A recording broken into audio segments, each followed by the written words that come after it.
friends moved our family from Brooklyn to Long Island, they didn't join a synagogue. They signed me up for an educational program at a local workmen's circle. This was, and is today, an organization for keeping Jewish history alive, but not geared towards a Torah reading and a bat mitzvah.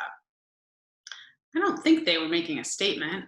It was just an easier curbside drop-off in a new town. We didn't learn Hebrew, we learned Yiddish. We studied Jewish authors whose bearded pictures were hung haphazardly in the single classroom. At break time, we went downstairs to play handball against the wall of the dark paneled social hall. The teacher's daughter took out her guitar and taught us Shalom Aleichem, the song spreading peace and love.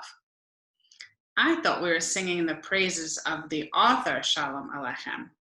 I was confused, as I thought maybe this was a form of idolatry, which Jews didn't do, but the melody was catchy. I didn't have much context for all this. My parents didn't speak Yiddish beyond my Uncle Carl calling President Nixon a putz, and my mother occasionally asking, "What's with the punam?" when one of us teenagers was moping around. Most of the other Jewish kids in my school went to the temple in the next town over and had lavish bat mitzvah parties. I didn't. In Yiddish school, we learned about Anne Frank and her family. I felt like we were sisters, since it was the first time I heard anyone say she loved her father more than her mother, liked to write in a journal, and had a crush on the one and only available boy. I wasn't prepared for the outcome, and I cried for days. Years later, attending law school at St. John's University in Queens was the first time I truly felt I was in the minority. But it didn't bother me too much. I was barely Jewish anyway. I didn't pause while passing under Jesus on the crucifix to enter the building every day.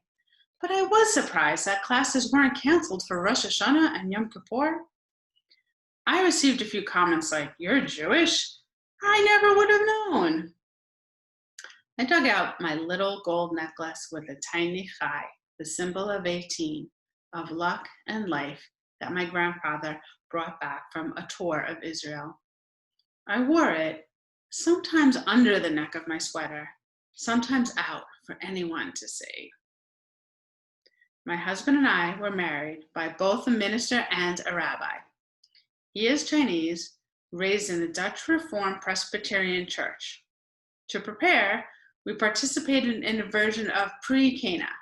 We talked about the meaning of marriage, budgets, and children.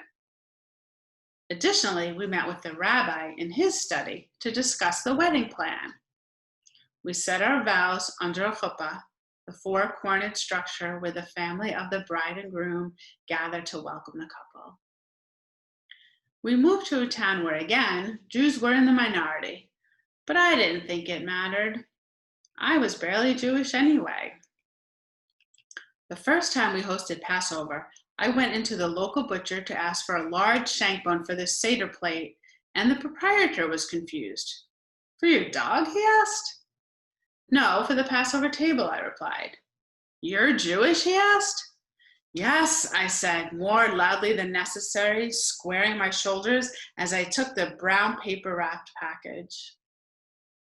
Now, when I sit in a synagogue for a bar mitzvah or a wedding, I am lulled by the melodies and the strong, proud voices of the cantors.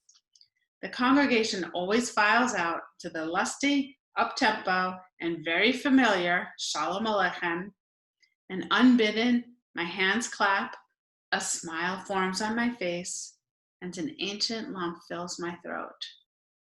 I don't have to be Jewish, but it seems I am.